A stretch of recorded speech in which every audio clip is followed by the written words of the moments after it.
وَلَقَدْ يَسَّرْنَا الْقُرْآنَ لِلذِّكْرِ فَهَلْ مِن مُّدَّكِرٍ۔ السلام علیکم ورحمۃ اللہ وبرکاتہ۔ الحمد للہ رب العالمین وبہ نستعین وصلی اللہ علی نبینا محمد صلی اللہ علیہ وسلم۔ ناظرین اکرام، آج ہم قرآن کریم کے 19واں سپارہ کی بعض آیات کا معنی و مفہوم سمجھتے ہیں۔ 19ویں پارے کا نام ہے وقال الذین۔ اس پارے میں 3 صورتیں ہیں، سورہ فرقان، سورہ شعراء اور سورہ نمل۔ سورہ فرقان آیت نمبر 21 اور 22 میں اللہ تبارک و تعالی فرماتے ہیں کہ جن لوگوں کو میری ملاقات کا یقین نہیں، وہ بڑے تکبر سے کہتے ہیں کہ ہمارے اوپر فرشتوں کا نزول ہونا چاہیے، یا ہم پروردگار کو اپنی آنکھوں سے دیکھنا چاہتے ہیں۔ اللہ تعالیٰ فرماتے ہیں کہ جب وہ قیامت کے روز اپنی آنکھوں سے فرشتوں کو دیکھیں گے تو اس دن مجرموں کو کوئی خوشخبری نہیں ملے گی۔ سورہ فرقان آیت نمبر 27، 28، 29، 30 میں اللہ تعالیٰ نے یہ ارشاد فرمایا کہ قیامت کے دن ظالم اپنے ہاتھ کو کاٹے گا اور کہے گا کاش میں نے رسول اللہ صلی اللہ علیہ وسلم کے راستے کو اختیار کیا ہوتا، اور کاش میں نے فلاں کو اپنا دوست نہ بنایا ہوتا، اس نے تو مجھے نصیحت آ جانے کے بعد اس نصیحت سے غافل کر دیا۔ اس کا مطلب یہ ہے کہ بہت سے لوگ دنیا میں بری صحبت کو اختیار کرنے کی وجہ سے گمراہ ہوں گے۔ ہم میں ہر شخص کو برے دوستوں اور برے لوگوں کی صحبت سے بچنا چاہیے، ورنہ اس دنیا میں تو نقصان ہوگا ہی ہوگا، مگر آخرت میں زبردست نقصان ہوگا۔ اللہ حفاظت فرمائے۔ سورہ فرقان آیت نمبر 53 میں کائنات میں پھیلی ہوئی اللہ کی بعض نشانیوں کے ذریعے اللہ کی وحدانیت پر دلیل دی گئی۔ ایک مثال کہ اللہ وہ ہے جس نے 2 سمندر آپس میں ایسے ملائے رکھے ہیں، یہ ہے میٹھا مزیدار اور یہ ہے کھاری کڑوا، اور ان دونوں کے درمیان ایک حجاب اور مضبوط اوٹ کر دی گئی۔ مسلمانوں، آپ اس آیت میں غور کریں، اس سے آپ کے ایمان و یقین میں اضافہ ہوگا۔ میٹھا پانی وہ ہے جو نہروں، چشموں اور کنووں کی شکل میں آبادیوں کے درمیان جمع ہوا پانی پایا جاتا ہے، جس کو انسان اپنی ضروریات کے لیے استعمال کرتا ہے، اور کھاری پانی وہ ہے جو مشرق و مغرب میں پھیلے ہوئے بڑے بڑے سمندروں میں ہے۔ سمندری پانی کے کھاری رکھنے میں اللہ کی بڑی حکمت ہے۔ میٹھا پانی زیادہ دیر تک کہیں ٹھہرا رہے تو وہ خراب ہو جاتا ہے، اس کے ذائقے، رنگ یا بو میں تبدیلی آ جاتی ہے۔ کھاری پانی خراب نہیں ہوتا، نہ اس کا ذائقہ بدلتا ہے، نہ رنگ اور بو۔ اگر ان ٹھہرے ہوئے سمندروں کا پانی میٹھا ہوتا تو اس میں بدبو پیدا ہو جاتی، جس سے انسانوں اور حیوانوں کا زمین میں رہنا اور جینا مشکل ہو جاتا۔ اللہ کی حکمت تو یہ ہے کہ ہزاروں برس سے یہ سمندر موجود ہیں، اور ان میں ہزاروں جانور مرتے ہیں اور انہی میں گل سڑ جاتے ہیں، لیکن اللہ نے ان میں نمکیات کی اتنی مقدار رکھ دی ہے کہ وہ اس کے پانی میں ذرا بھی بدبو پیدا نہیں ہونے دیتی۔ ان سے اٹھنے والی ہوائیں بھی صحیح ہیں، ان کا پانی بھی پاک ہے، حتیٰ کہ ان سمندروں کا مردار بھی حلال ہے۔ سورہ فرقان آیت نمبر 63-68 میں اللہ تعالیٰ نے عباد الرحمن یعنی اللہ کے محبوب بندوں کے صفات کا ذکر کیا ہے۔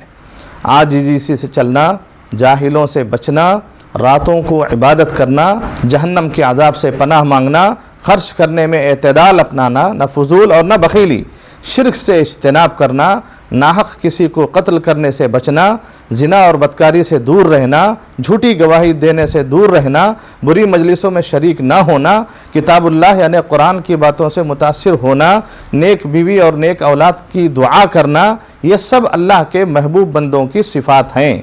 اللہ رب العالمین ہم سب کو اپنے محبوب بندوں کے صفات سے متصف فرمائے، آمین۔ سورہ فرقان کے بعد سورہ شعراء ہے۔ اس سورہ کی ابتدائی آیات میں اللہ کے رسول صلی اللہ علیہ وسلم کو اپنی قوم کی طرف سے بے رخی کا سامنا کرنے پر تسلی دی گئی، اور اس سورہ میں اللہ تعالیٰ نے قوم موسیٰ، قوم ابراہیم، قوم نوح، قوم ہود، قوم سمود، قوم لوط اور قوم شعیب پر آنے والے عذاب کا بھی تذکرہ کیا کہ کس طرح ان تمام اقوام نے اپنے نبیوں کی نافرمانی کی اور اللہ تعالیٰ کے عذاب کا نشانہ بنی۔ سورہ شعراء میں اللہ تعالیٰ نے اس بات کا بھی تذکرہ کیا ہے کہ سابقہ انبیاء کرام نے اپنی قوموں کے لوگوں سے اپنی دعوت کے بدلے کسی اجر کو طلب نہیں کیا، بلکہ وہ سب اس دعوت کے بدلے میں صرف اللہ رب العالمین سے اجر کے طلبگار تھے۔ لیکن یہ ان کے قوم کے لوگوں کی بھول اور خطا تھی کہ انہوں نے خلوص کے ساتھ دی جانے والی دعوت کو نظر انداز کر دیا اور ان کی مخالفت پر تلے رہے۔ اللہ تعالیٰ نے اپنے نبیوں کی تائید اور نصرت فرمائی اور ان نافرمانوں کو نشان عبرت بنا دیا۔ آئیے سورہ شعراء میں مذکور 7 قوموں کے قصوں سے ایک ایک نصیحت کی بات میں آپ کو بتاتا چلوں۔ موسیٰ علیہ السلام کے قصے سے یہ بات معلوم ہوتی ہے کہ موسیٰ کا اللہ پر بڑا پختہ اعتماد اور کامل بھروسہ تھا، جیسا کہ فرمایا قال کلا ان معی ربی سیہدین، شعراء آیت نمبر 62۔ یعنی موسیٰ نے کہا ہرگز نہیں، یقین مانو میرا رب میرے ساتھ ہے جو ضرور مجھے راہ دکھائے گا۔ یہ بات سچ ہے کہ اللہ تعالیٰ کا موسیٰ کے ساتھ ہونے کی وجہ سے ان کی زندگی کے سارے غم اور پریشانیاں دور ہو گئی تھی۔ ابراہیم علیہ السلام کے قصے سے یہ بات معلوم ہوتی ہے کہ قلب سلیم قیامت کے دن انسان کو فائدہ پہنچائے گا۔ اللہ نے فرمایا یوم لا ينفع مال ولا بنون الا من اتى اللہ بقلب سلیم، شعراء آیت نمبر 88 اور 89، کہ جس دن کے مال اور اولاد کچھ کام نہ آئے گی، لیکن فائدہ والا وہی ہوگا جو اللہ تعالیٰ کے سامنے بے عیب دل لے کر کے جائے۔ قلب سلیم سے مراد وہ دل ہے قلب مومن، مطلب جو شرک سے پاک ہو، بدعت سے خالی اور سنت پر مطمئن دل، دنیا کی مال و متاع کی محبت سے پاک دل، جہالت کے اندھیروں اور برے اخلاق سے پاک دل۔ تو کیا آپ نے اپنے دلوں کو ٹٹول کر دیکھا کہ وہ قلب سلیم ہے یا نہیں ہے؟ تو اصلاح کی فکر کریں اور خالص اللہ والے بنیں۔ اللہم مصرف القلوب صرف قلوبنا علی طاعتک، اللہم مقلب القلوب ثبت قلبی علی دینک۔ دلوں کی درستگی اور اصلاح کے لیے یہ دونوں دعائیں پڑھتے رہیں۔ نوح علیہ السلام کے قصے سے یہ بات معلوم ہوتی ہے کہ جب انہوں نے اپنی قوم کو دعوت دی تو ان کی قوم نے انہیں سنگسار کرنے کی دھمکی دی اور کہا لئن لم تنتہی یا نوح لتکونن من المرجومین، شعراء آیت نمبر 116، کہ اے نوح اگر تو باز نہ آیا تو یقیناً تجھے سنگسار کر دیا جائے گا۔ پھر بھی وہ 950 سال تک دعوت کا کام کرتے رہے، مگر ہم ہیں کہ ایک معمولی سی بات کی بنا پر تکلیف زدہ ہو جاتے ہیں اور دعوت کا کام چھوڑ دیتے ہیں۔ من یرید اللہ بہ خیرا یصب، جس سے اللہ خیر چاہتے ہیں اسے تکلیف بھی دیتے ہیں۔ صبر کے ساتھ اچھے کاموں پر جمے رہنا چاہیے۔ ہود علیہ السلام کے قصے سے یہ بات معلوم ہوتی ہے کہ آپ نے اپنی قوم کو اللہ کی عطا کردہ نعمتوں کی بار بار یاد دہانی کرائی اور بتایا کہ اللہ کی ان نعمتوں کی شکر گزاری تمہارا تقوی اختیار کرنا ہے۔ فرمایا اذ قال لهم اخوهم ہود الا تتقون، شعراء آیت نمبر 124، کہ ان سے ان کے بھائی ہود نے کہا کہ کیا تم ڈرتے نہیں، یعنی تقوی اختیار کیوں نہیں کرتے تاکہ تم اللہ کے عذاب سے بچ سکو۔ صالح علیہ السلام کے قصے سے یہ بات معلوم ہوتی ہے کہ انہیں ظالموں اور فسادیوں کی بات نہ ماننے کی ہدایت دی گئی، چنانچہ آپ نے قوم سے فرمایا وَلَا تُطِيعُوا أَمْرَ الْمُسْرِفِينَ الَّذِينَ يُفْسِدُونَ فِي الْأَرْضِ وَلَا يُصْلِحُونَ، شعراء آیت نمبر 151 اور 152، کہ حد سے گزر جانے والے بے باک لوگوں کی اطاعت سے باز آ جاؤ جو ملک میں فساد پھیلا رہے ہیں اور اصلاح نہیں کرتے۔ یعنی قوم سے کہا کہ ہوشیار رہیں، کہیں وہ برے لوگ آپ کو فتنے میں مبتلا نہ کر دیں، لیکن ان لوگوں نے برے دوستوں کی بات مانی اور ہلاک کر دیے گئے۔ اب اگر آپ بھی اپنی قوم کے برے دوستوں اور لوگوں کی بات مانیں گے تو ہلاک ہی ہوں گے۔ اللہ تعالیٰ حفاظت فرمائے۔ لوط علیہ السلام کے قصے سے یہ بات معلوم ہوتی ہے کہ برائی اور غلط کام پر رضامندی بھی گناہ اور جرم ہی ہے، اگرچہ برائی کا ارتکاب نہ کیا جائے۔ لوط علیہ السلام کی بیوی کے انجام کو دیکھ لیں، وہ صرف ان کی تائید میں تھی، اس کے باوجود اللہ کے عذاب میں ہلاک ہو گئی۔ شعیب علیہ السلام کے قصے سے یہ بات معلوم ہوتی ہے کہ اللہ کی عبادت اس طرح کریں گویا آپ اسے دیکھ رہے ہیں، اگر ایسا نہیں تو یہ سمجھیں کہ اللہ تعالیٰ آپ کو دیکھ رہا ہے۔ اس بات کا واضح تذکرہ شعیب علیہ السلام کے قصے میں ہے کہ اللہ تعالیٰ نے فرمایا الذی یراک حین تقوم، سورہ شعراء آیت نمبر 118، وہ اللہ جو تجھے دیکھتا رہتا ہے جبکہ تو کھڑا ہوتا ہے اس کی عبادت کے لیے۔ سورہ شعراء آیت نمبر 192 میں اور اس سے آگے کی چند آیات میں اللہ تعالیٰ نے قرآن مجید کی عظمت کا بیان ہے بیان کیا ہے، عظمت بیان کیا ہے۔ اللہ تعالیٰ نے قرآن مجید کو عربی جیسی خوبصورت اور واضح زبان میں اتارا اور اس کو جبرائیل امین رسول اللہ صلی اللہ علیہ وسلم کے سینے مبارک پر لے کر آئے تاکہ وہ لوگوں کو ڈرا سکیں، اور کہا کہ اس قرآن کی ایک بڑی نشانی یہ بھی ہے کہ بنی اسرائیل یعنی یہود و نصارہ کے علماء بھی اس قرآن کو اپنی کتابوں میں پہلے سے پہچانتے ہیں۔ سورہ شعراء آیت نمبر 221 اور اس سے آگے کی چند آیات میں اللہ تعالیٰ نے ارشاد فرمایا کہ شیطان ہر جھوٹ بولنے والے بڑے گناہگار پر نازل ہوتا ہے، اور بھٹکے ہوئے شاعروں پر بھی شیطان اترتا ہے۔ وہ شعراء جو ہر وقت وہم کی وادیوں میں ٹھوکریں کھاتے رہتے ہیں اور صرف باتیں بنانے میں مصروف رہتے ہیں، مگر وہ لوگ جو ایمان لے کر آئے اور ایمان کے بعد انہوں نے عمل صالح کا راستہ اختیار کیا، اللہ تعالیٰ ان سے شیاطین کو دور فرما دیتے ہیں۔ سورہ شعراء کے بعد سورہ نمل ہے۔ سورہ نمل کی ابتدائی آیات میں اللہ تعالیٰ نے موسیٰ علیہ السلام کی نشانیوں کا ذکر کیا۔ اللہ تعالیٰ نے ان کو بے مثال معجزات عطا فرمائے تھے، جن کا ذکر ہم پارہ 9 اور پارہ 16 کے دروس میں ہم بیان کر چکے ہیں۔ سورہ نمل آیت نمبر 15 میں اور اس سے آگے کی چند آیات میں اللہ تعالیٰ نے داؤد اور سلیمان علیہ السلام کا تذکرہ فرمایا کہ ان کو علم کی نعمت سے مالا مال فرمایا اور ان کو اپنے بہت سے بندوں پر فضیلت عطا فرمائی۔